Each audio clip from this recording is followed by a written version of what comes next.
Music.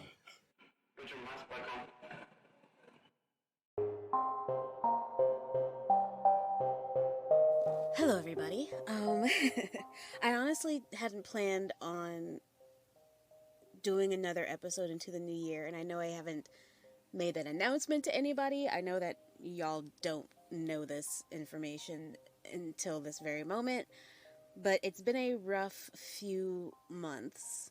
The last episode we did was the first interview I ever had, which was with my dear friend and one of the most uniquely generous artists that I've ever had the privilege of knowing, Melat.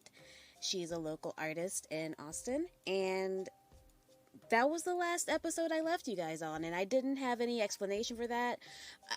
One thing that you will learn about me is that I kind of go radio silent sometimes, and I've never been a really public facing person anyway. I like my privacy. I like my anonymity in a way. I know that's odd coming from someone who kind of wants attention for the content they create, but you know, it is what it is. But I had a thought a couple days ago. This is going to be a very, very low edited episode. But I had a thought. It was very, very, very late or early, depending on what type of person you are. It was probably around 3 in the morning, if not a little bit later than that. And I went to go wash the dishes because I knew I wasn't going to want to do it in the morning when I actually have to wake up. And I had a very distinct urge to listen to Last Donut of the Night. And it occurs to me, and it occurs to me in a way that isn't a revelation, but more of a deep sense of sadness, and even in that sadness, a lot of gratefulness. Donuts, and this is, and I say this to say that I this is something that I knew and I was kind of privy to and understood given context, but there's some things that you know as fact that don't hit you until a lot later, and this is one of those situations. Donuts was absolutely Jay Dilla's goodbye note. And I know it seems obvious for me to say that, and it seemed obvious when I thought about it to myself, because I was like, yeah, I knew that with when the album came out, I knew what it was about. But I think the reason why it hit me so profoundly is because the way it was created in its simplicity is one of the most complex and most richly heartbreaking and celebratory albums I've ever heard. In an album that is comprised of clips of beats that are no more than 2 minutes. I don't believe there's anything on the album that actually goes above a minute and a half, but we'll say 2 minutes. Some of the music on there and the way that he bends sound, for instance, with the track Lightworks, people who know, the way that he bends the words of a song, or the way that he makes the beat envelop a certain sound, or the beat and the music, the way that it enhances certain sounds so your ear hears it a certain way. He had a masterful understanding of how the ear works and how the ear and the mind connect, and that certain things that you hear, you may not actually be hearing what's true, but you're hearing what he wants you to hear. And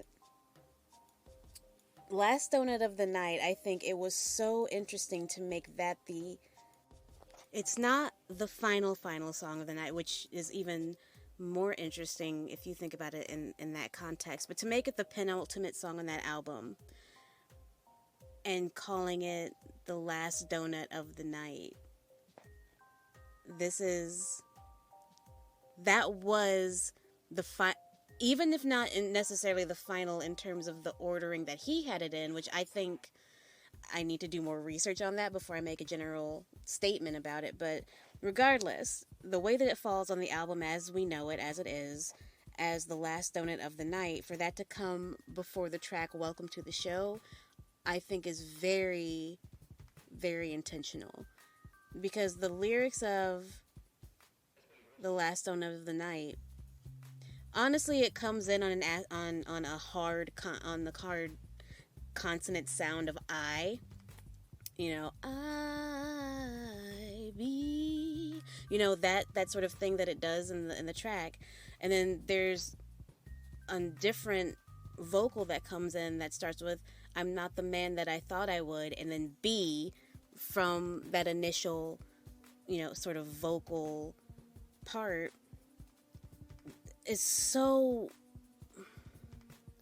there's something that's so touching about it, that every time I think of that song, and it's the first song that I ever heard from J Dilla, oddly enough, and I know that I came to J Dilla very late in the game, at least consciously, because subconsciously I know that I've heard music from him before that, prior to that point, but consciously the first song that I heard from him, and it obviously, like a lot of people, was a bump on Adult Swim, and it caught me. And then I would hear more and more of his music from those bumps, and then I discovered who this person was who made that song. And thinking about it and listening to the music that came before it, and if you put it on a loop, it's that idea of, I say celebratory in the same breath as heartbreaking, because it's a celebration of his existence as a human being. And it goes from the very beginning of the album all the way to the end, where this is his reflection, his reflectory period on every moment that led up to that one. He was writing his story for us. It seems like a autobiography, this piece. He's expressing his understanding of what his life was and his consciousness of it in clips. And I think that is very particular as to why it was made the way that it was. I don't think they were simply meant to be used as loops or whatever. I think he was having these flashes of memory, and the memory he was getting wasn't necessarily about the substance of it, but what it taught him. And he translated the feeling of that moment, of that lesson, into these little clips, to the point that when you get to Lightworks, which is kind of in the middle of the album, you have a history of someone who's learning, of someone who's discovering and coming into their own and accepting that ownership of self. And then Lightworks comes on, and it comes from a commercial, by the way, but Lightworks comes, and the first line is about magic. You know, what makes the magic? I don't know all the words, and I'm not going to try. The name of the game is Lightworks. Sparkle and gleam, light up the sky. The name of the game is Lightworks. And it goes into this magical, transcendental, almost kind of extremely experimental explosion of sound. And even the little trick he played with the lyrics in there, again, if you know, you know, that kind of tracks. He's at this middle point in his life where everything is sparkling and exciting and everything's exploding, but everything is a mishmash of a lot of things, a lot of experiences, a lot of sounds, a lot of noise, and a lot of music in contrast, because you have the dissonant sound of noise, which is, you know, no pattern, no really eventual end, and then you marry that to actual music that has a set vision and it has a set path. And there are parameters, even when it comes to things that are free, there are parameters that lead you to a certain conclusion. And it drifts on through the entire album after that, talking about this moment after this explosion of his creative, conscious self. And you get to a song at the end, like the last donut of the show, like this is my last burst. This is my last moment before the next big adventure in my life. And that's why the final song is Welcome to the Show. Because life has already been what it is. The next part of his journey is a completely different experience.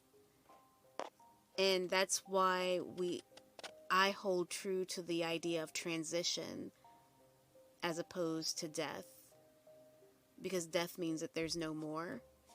And yes, in your body, there's no more. In this phase, when death happens, in this phase, there is no more of that. It's now time to move on to whatever's next for your energy. The vessel that your energy was contained in is no longer alive, but the energy never dies. So it's now transitioning on to the next thing, the next show. So I just had this urge to talk about why Donuts is one of the most important albums in my life. Because this is the second time that it has saved me. And sort of like the album itself, there's a lot that led up to this moment of me remembering the purpose of that album as his goodbye note in the form that he was in, you know. And then there's so much more that's going to come after, and so much messagery, I guess, so much messaging prior to this moment of me rediscovering the heartache of Donuts that, you know, is adding on to the other aspects of me moving into a new phase. There's a lot that's happening and has been happening that have pushed at me emotionally and mentally. And I don't want to name what those things are, obviously, because that's not what you're here for. But the point is, there are some artists for you, you know, and they'll be whoever this is for you, that's for you. But there's some artists in my life who even may not be my favorite artist, even though, like with a lot of things, that's probably the case. But there's some artists who, when I talk about transcending, this is what I mean. When I pose the question about artists who the impact that they have goes beyond their physical form. So we say certain names, they instantly, among every human being you mention that name to, there's an instinctual recognition, and there's an instinctual pull and a knee-jerk reaction to those names that is usually, and not always, but very, very often is tied to their craft. They'll start singing a song instantly, or they'll say a title of a song, or a memory attached to a certain sound connected with those artists. And one of those artists for me is Dilla.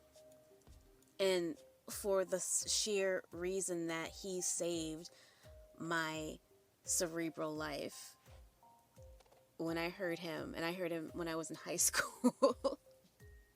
But I remember very distinctly, we were riding somewhere, I don't know what it was, and I'm pretty sure we were on Christmas break. It was right after high school, going right into college. And I hear this song, It's my brother playing a tape. He knew a lot more about certain artists before I even knew who they were at that point. And I thought, because it was a tape that included Jedi Mind Tricks, so that's what I thought it was. And I was like, oh my god, Mind Tricks is doing this, and it was Dilla. And the song that played was Lightworks. And again, was not the first song I'd heard from him, but I didn't recognize that song and that bump from Adult Swim as Jay Dilla. I didn't know that's what his name was. I only discovered his name when I heard Lightworks on this tape that we were driving around at night, and Lightworks comes on, and my brain short-circuited. It's memories like that. It woke me up out of something that I probably didn't even realize I was in. From that very moment, I understood hip-hop differently. And it made me go back to those things that I loved when I was a kid and recognize something in it that had the same effect that Lightworks did. I understood, and that therefore means I understood music differently after I heard Lightworks. It really shook everything out of me.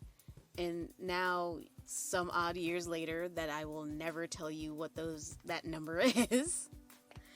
Some years later, my brain goes back to the very first song I heard from Dilla. This song where you have a chorus of old-timey men, but it's on top of this sound that came from a different millennium. A different planet. And I'm thinking about it, and I'm like, that is one of the most... It's the simplest message. I'm not the man that I thought I'd be. But given the context, that gripped something in me. So I just had a need to talk about that. I was going to talk about something else, and I was genuinely going to wait until after after the holidays to do so, but I just felt compelled to talk about this for a second. You're pretty much just going to hear all this. I'm sorry if it's annoying, and I'm sorry it's not sounding professional. Not like much of what I put on here sounds professional, but I just... You guys. No, that's not the best way to put this, but everybody, you all.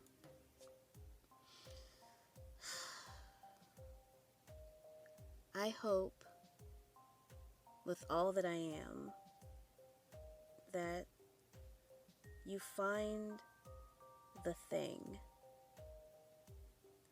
That you find the thing that makes you so happy that nothing can deter you from that thing. And that in moments when somebody will try to steal your happiness, in moments when people will consciously or otherwise attempt to remove your peace, when people try to do things that will undermine your greatness, when people try to force their projection of their insecurities on you, when people try to manipulate who you are and manipulate you into believing their version of who you are. When you are in a place of darkness, even when everybody else sees light, when you are weary, as Jay Dilla was weary, as I have been weary,